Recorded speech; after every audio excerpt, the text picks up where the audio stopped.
This is the 34th episode of the I am so excited to be here illegal use of hands to the face football podcast. How you doing, Jake? Doing great, Hayden. I know you already answered, but how you doing? Tremendous, as per usual. Today, we've got a team that definitely has people either very excited or very sad. And I'm not even talking about the actual team itself. I'm just talking about you're either a Cowboys fan or you definitely are not a Cowboys fan. There's no one that's casually rooting for the Cowboys. Yeah, they're America's team for a reason, and if there's one thing that a large majority of America can get behind, it's usually hating the Cowboys. So, Yeah. I Let's mean, let's not do that. Let's not do that. Let's be fair to the Cowboys. Um I'm literally already having trouble, but we'll try to be fair about this. I mean, I don't even know what I'm being mean about because it's not like their team is they've got their team could beat basically any team in the league, so it's not like their team's awful. We're not making fun of anything too bad. But yeah, you ready to hop right into it? yeah, let's get it started. You want bust it off Yeah, I first? can go first. All right. So first game I watched was the Rams game. The Rams really just got to the edge really quickly against these guys, whether that was outbreaking routes or just handing the ball off outside without outside zone scheme. So that's not surprising. But once they got to the edge, they were really successful in that first game of the season. I watched 3 games that Dak actually played in because I wanted to see Dak. I don't need to see them playing without him as much because he kind of is an integral piece in their team this upcoming season. Then I got a note here on Zeke that's kind of, I feel, pretty, I don't know, maybe fair, maybe unfair, I don't know. But here it is. Zeke is such an interesting player to talk about because he's a very good running back. But recently he just loves putting the ball on the ground, and the other thing that is underscored by this is that his production has decreased as the offensive line around him has gotten worse. One of the many reasons a former Cowboys running back is the leading rusher in NFL history because his O-line was tremendous. So just a little note there on Zeke. Dak's throwing motion is so pure. Dak is a great passer. He's so good. We probably underrate him, honestly. He's a really good player. It's just, when you're trying to start off the season strong, they play one good defense and they only put up 17, but then every other week he plays they put up at least 35. So that's a pretty good output from your quarterback and offense as a whole. Then it dropped off once he came off the field, but then the defense picked it up. So if we can get those 2 high points from the team last season, that would be really good for them. It was interesting. The Rams game was kind of anti how it felt like the rest of the time Dak was healthy for them last season, where the defense actually played okay in terms of allowing not too many points, and the offense didn't put up a crazy amount of points. So that was a little different.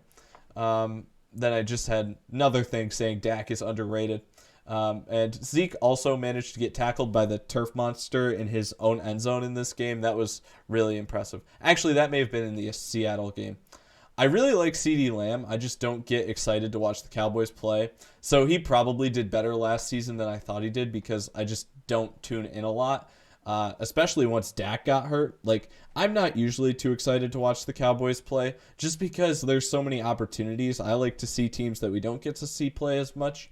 And that's probably, and like I said, especially once Dak got injured and it was okay, now they're a bad team. Do I really want to watch even if they're in a prime spot where they're televised in our area or something? And it's I didn't really want to watch, but let's kind of give CD some slack in the past on here, just because I was saying that he wasn't performing well enough as a whole as a wide receiver. I knew there were some highlights I had seen, but even that wasn't true.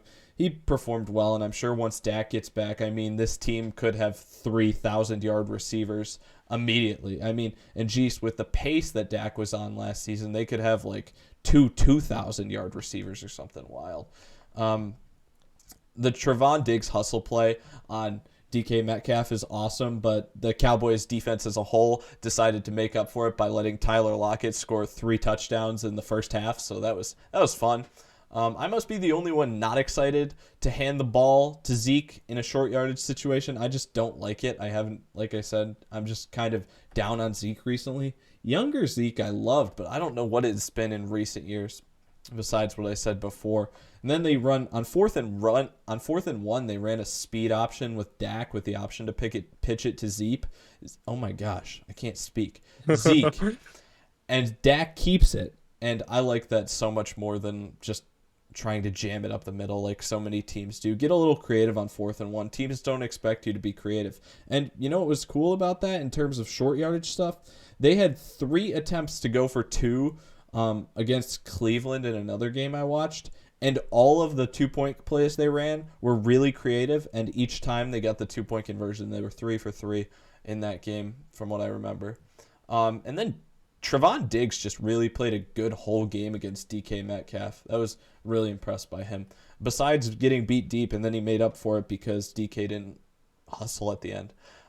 They failed on 2 late game drives 3 weeks into the season. That's got to be tough to stomach for Cowboys fans. I mean, especially considering once Dak got injured, you knew the season was over. So it was like, well, oh man, this is kind of a sucky. Like, we didn't get much of anything exciting out of the season except for the Atlanta game. So yeah. Then, I swear, every time somebody gets burnt on this defense, when it wasn't Trevon Diggs, because the one time Trevon Diggs got burnt, he made up for it. But every other time somebody gets burnt on this defense, I swear it's number 23, Darian Thompson. So I just, man, he's got to get off the field just based off what I saw in my short viewing experience. The amount of tight window throws that the Cowboys completed in the first quarter against the Cleveland Browns was absolutely incredible. And if you didn't know this, I think Dak Prescott has a man crush on Cedric Wilson like Tom Brady does on Scotty Miller. For some reason, he was really getting him the ball a lot more than I thought he would have than when I went into this. So that was interesting.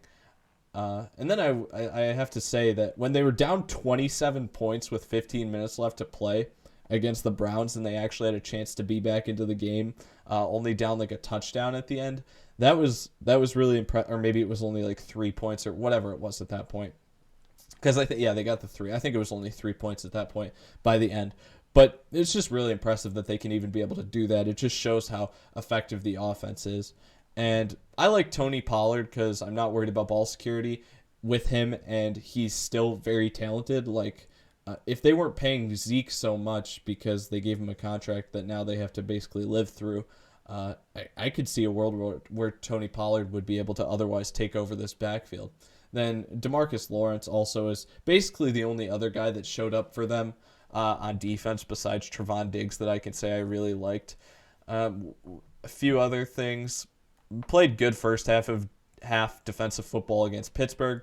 Special teams coach also had a great field day against Pittsburgh.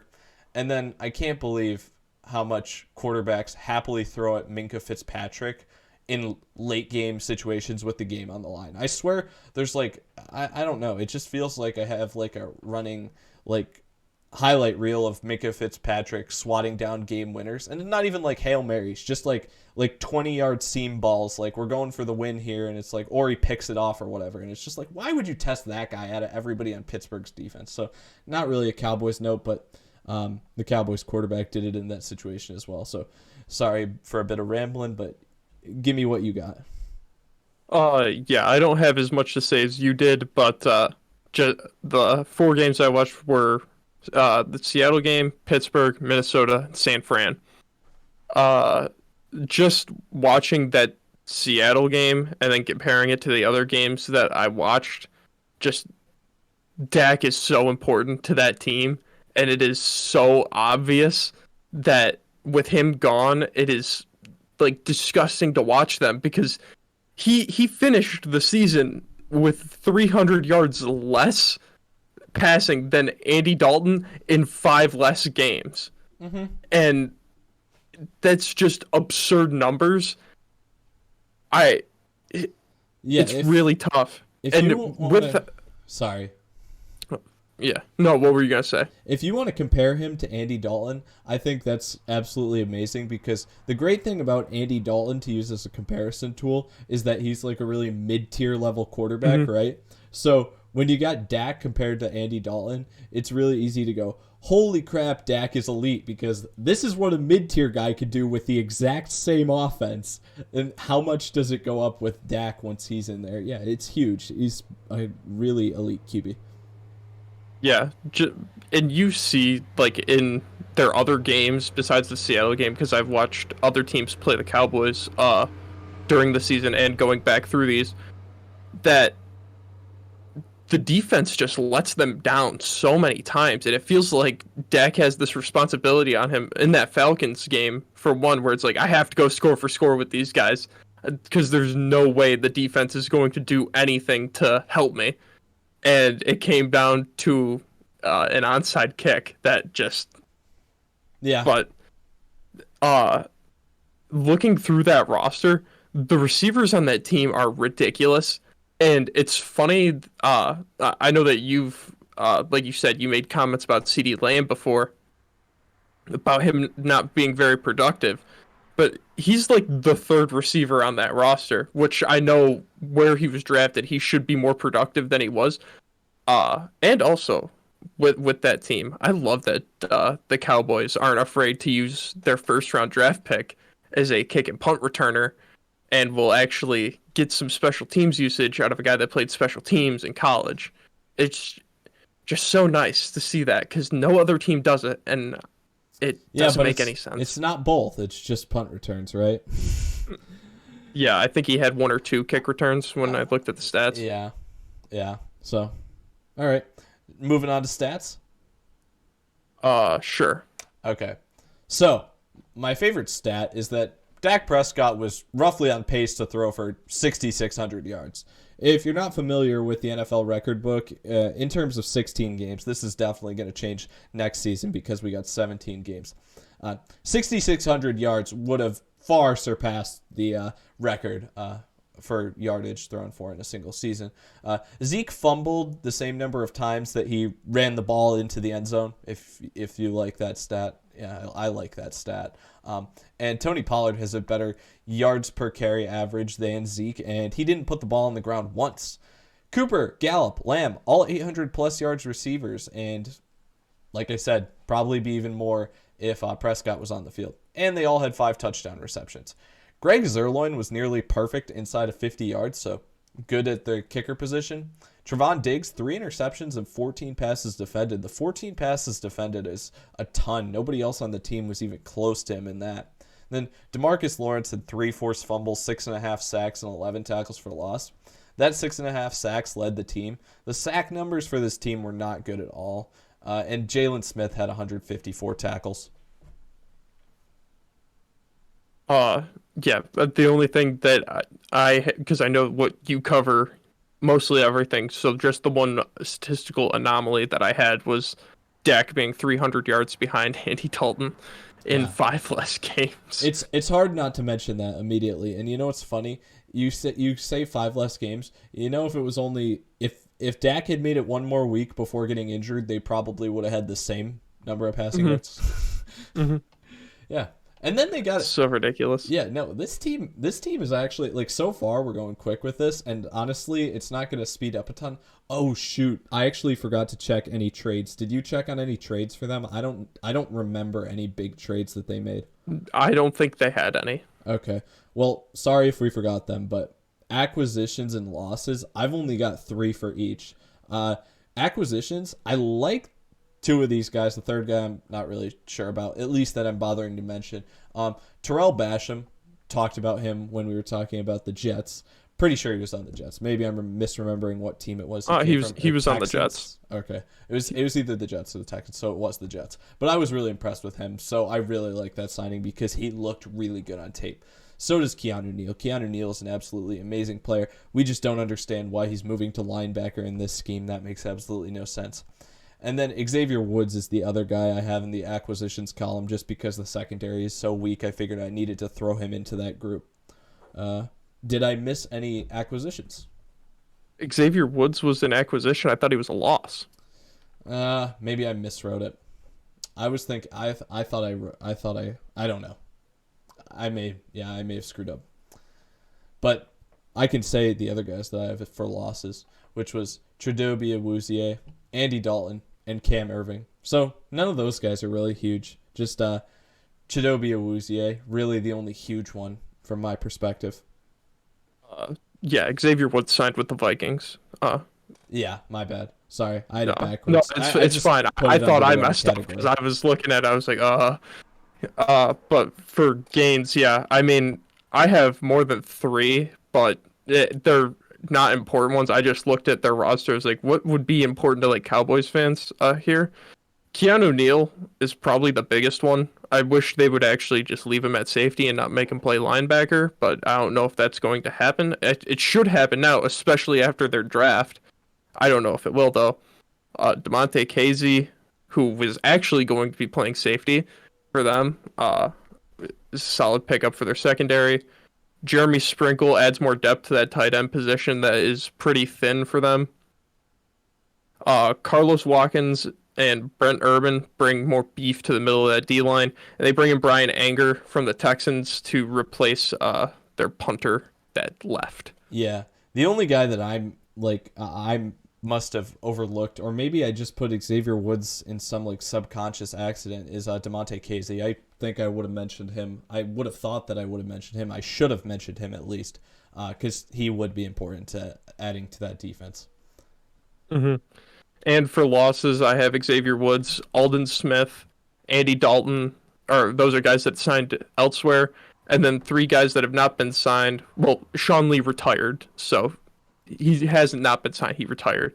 But their two other losses are their fullback, which I thought they used pretty decently. I mean, they're all their running backs, or everyone that ran on that team averaged more than four or more yards a carry. So the run game's pretty efficient. I don't know why they would let a solid fullback like Jameis Olawale leave, and then they lose their longtime veteran long snapper, which a lot of teams have this offseason, in LP LaDoucher. So I just don't get it. That's a good name. That's a good long Yeah, no, snapper it's a great name. It's a great name. All right.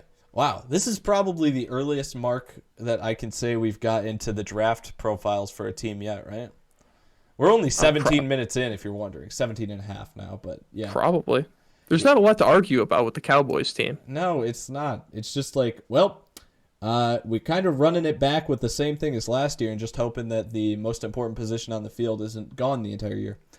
Mm-hmm. But Micah Parsons, first guy for me. He's a tackling machine. He's questionable in pass coverage, but I mean overall he's a good player. And the only thing I have to say is that you have Smith, Vander-Esch, and now Keanu Neal is playing linebacker for you. I don't follow the logic of needing a linebacker.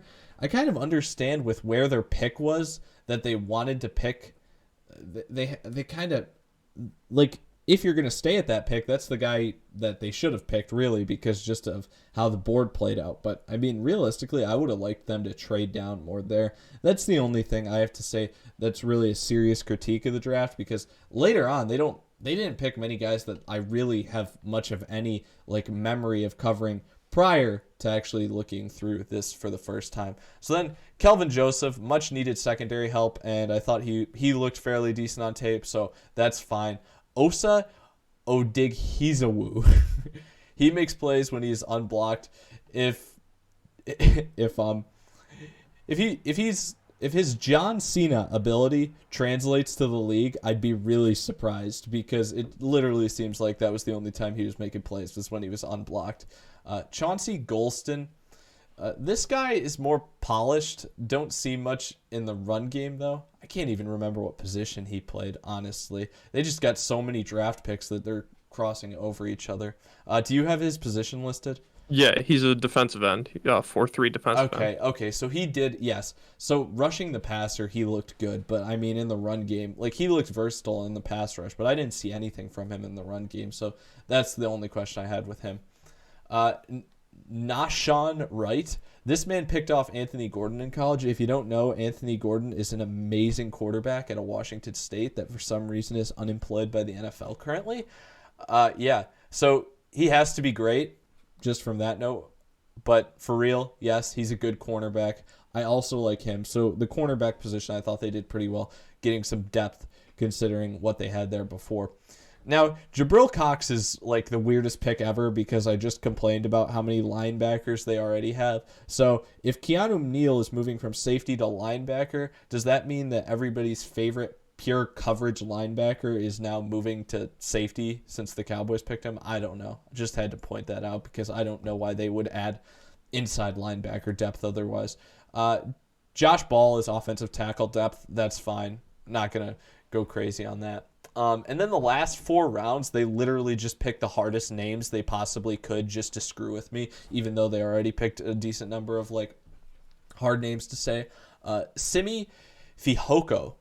This is the kid that was the only guy Davis Mills threw the ball to, but he could be the number 4 receiver on the team if Prescott drops his Cedric Wilson crush. But really, they don't need a receiver, and it was just because they were obligated to draft one receiver with one of their draft picks, as I have said for every team. Quentin Bohannon feels like Jordan Phillips. I like his attitude, interior defensive lineman. Israel Mukuamu. More corners, still good to see because there was nothing at the cornerback position at all besides Trevon Diggs, so I'm fine with that. And their last guy was Matt Farniok, and he's offensive guard depth, so I'm also fine with that. I'm not going to go too deep in the trenches, but it's fine to add some backups there. And then as for undrafted free agents, nothing much to report here. There's a kid from Texas Tech. I feel like I watched a kid from Texas Tech at receiver and was pretty impressed with him, but I don't even know if this is the same guy or not. I'm just going to point him out in case he turns out to be great. I don't think it is. I think Tylan Wallace is the guy that Oklahoma you're thinking State. of from. All right. Well, then never mind. All right. My thoughts on their draft class. Micah Parsons, he was the Cowboys knew in their head, we're going defense with our pick here. And probably the 2 guys that they would have taken with that pick were drafted right ahead of them in J.C. Horn, Pat Surtain. So they're like, well, who's the best defensive player on the board? And like you said, I would have really loved them to move back in the draft and probably pick up a Greg Newsome, like move further back and get more picks, get more assets or something. And just keep, because I like what they did with their draft. It was just, let's just keep adding more depth to our defense because it's terrible. We don't need to do much with our offense, but we just need to keep stacking up some young guys on this defense. But the Micah Parsons pick is good. He's very athletic, kind of a blank canvas that you can figure out what you want to do with once you get him in the building. Just his coverage ability is so out there for someone that's as athletic as he is. So I hope Dan Quinn can do something with him since he's now their defensive coordinator. I mean, make Keanu Neal play safety and just keep him at linebacker at this point. Oh yeah, and Micah Parsons was my number 3 rated linebacker going into the draft since I'm keeping up with that again. Kelvin Joseph, I think it's very obvious when you watch his film that he's zone dominant. That's just what the scheme at Kentucky was, and that's what he's really good in. There are a couple times where you see him get burned in man, and it's like, ooh. But I don't know. He's not my favorite corner that they drafted, but my number 14th ranked overall going in. Just keep adding to that secondary because it is rough. Osa Digizua from UCLA. I loved this guy going into the draft. He was one of my favorite interior defensive linemen, but I had a lot of good interior defensive linemen in this draft with Davion Nix and Jay Tufele in him. He is solid. He's so solid, but if you look at his stats, he just didn't produce that much, and he also has that John Cena quality of no one seeing him and him just coming free and getting guys. So probably not going to translate that well, like you said, but he is just very brutal inside. He goes to town on dudes. Chauncey Golston, this guy, talk about brute force. He just murders tackles. There's no finesse in his body. He's just, I'm stronger than you, and I'm going to show you that I'm stronger than you. It just takes him to town. So love to see that. He was insane to watch, and I'm surprised I didn't see any list that he was on when we were covering pre-draft stuff. Nashawn Wright, he's probably my favorite corner that they drafted. Just his quality of being all over the field and being an absolute ball hawk was great. I mean, that's what they need in their corners. They just need guys that can get picks, guys that make plays, because they do not have that. So keep it coming. Jabril Cox just makes me shake my head. Not, I like Jabril Cox. He's my number 2 linebacker on my list, and I know, yeah, but why? He's going to be a depth piece at this point, unless the Cowboys plan on running like a 2-5 whatever strange thing. Granted, I'd love to see that. Can you imagine how intimidating that would be? They're running the 46 defense, and he's playing as the strong safety in the box every play. The strong safety in the box and the 46 is a freaking defensive lineman. Just like what? Yeah, the heck? It's just insane. Like the linebackers that are on that team, if you're counting Keanu Neal, because it's some great names and some great football players that are playing linebacker for him now. Josh Ball, he's O-line depth. Not much analysis I could bring to the table for an offensive tackle. Simi Fehoko, he's Davis Mills' fade god, man. There's nothing better than him. I know every team's required to draft a wide receiver, but I'm glad Dallas drafted him, because as soon as I typed his name in and I saw the picture of him in the thumbnail, I was like, oh, okay, I know who this guy is. So it was fun to see some more David Mills tape. Yeah, always excited to watch Davis Mills. Yeah, no, the second best QB in Texas. He was Davis Mills. Simi Fehoko is Davis Mills. Made him. Yeah, I mean, Davis Mills is the second best QB in Texas, so got to get his weapon. Okay. Quinton Bohanna, more D-line depth. I thought he was really he was a big bruiser in the middle of that. That's what they need more of. Just keep stacking those positions.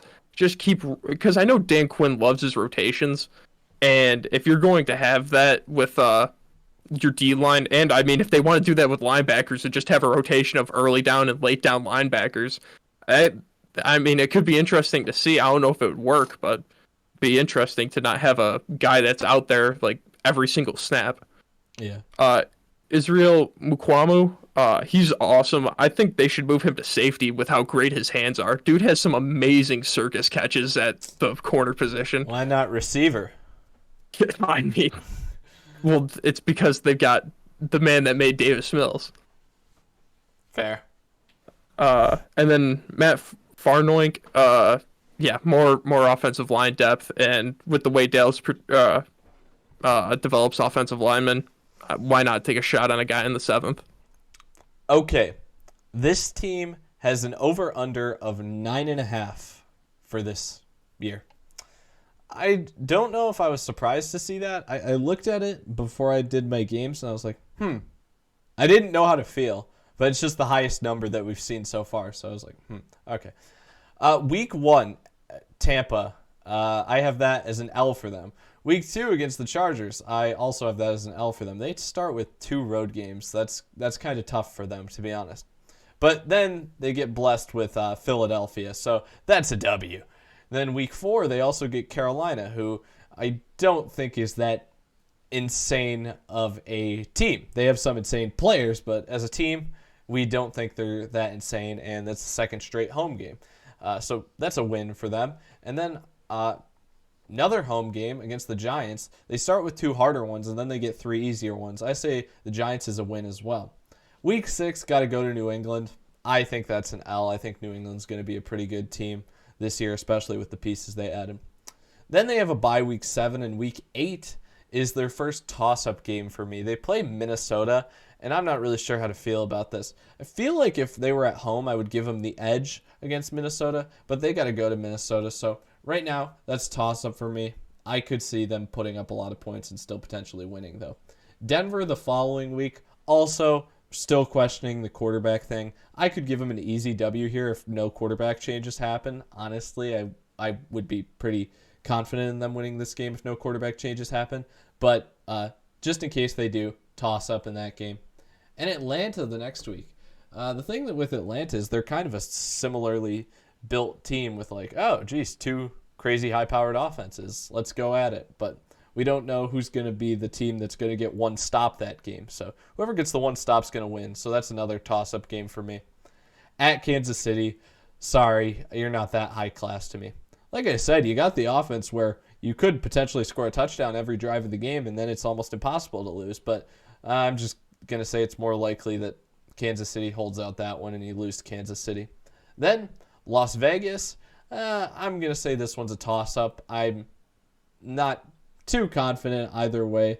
These teams are both kind of a bit of question marks for me at this point. So toss-up because there's a lot of variables for both the Cowboys and the Raiders that are hard to see.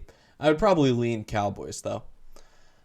Then at New Orleans, I think New Orleans is going to know their scheme and be up to snuff at this point in the season, just ready for everything. Just really be efficient in everything they do, even if they had to change their scheme up a little bit at the beginning of the season to really figure themselves out as a team. I think they're going to be really good by the time December rolls around, so I think that's a loss. Then I could have put these as toss-up games because I really don't know. I think Washington's going to be a pretty good team. But instead, in this Week 14 game, when they go to Washington, I say that's an L. But then when Washington comes to them, I give them the W in that later. And then they play at New York, the Giants again. Week 15, give them the dub there. Once again, as I said, gave them one loss to Washington, and Week 16 is the second game again against Washington. Give them the win there. Then Arizona, I think that's a win as well. Most of the time with some of these teams, I've been questioning games against Arizona. This is the first team that I feel like they should beat Arizona. I don't know if they will, but they should. And then last game of the season at Philadelphia. Philadelphia probably, honestly, has the worst. I don't know about the Giants. The Giants have a terrible quarterback. I think that's the issue there. But overall, roster-wise, I think the Eagles have the worst roster in the division, and I think they'll beat the Eagles. So that gives me 7 wins, 6 straight-up losses, and 4 toss-up games. So my prediction for them is 9-8. They could sneak into the playoffs here, but I don't think they changed enough on defense to make me super confident that it will be much more effective. And even the scheme described for the upcoming season just seems illogical.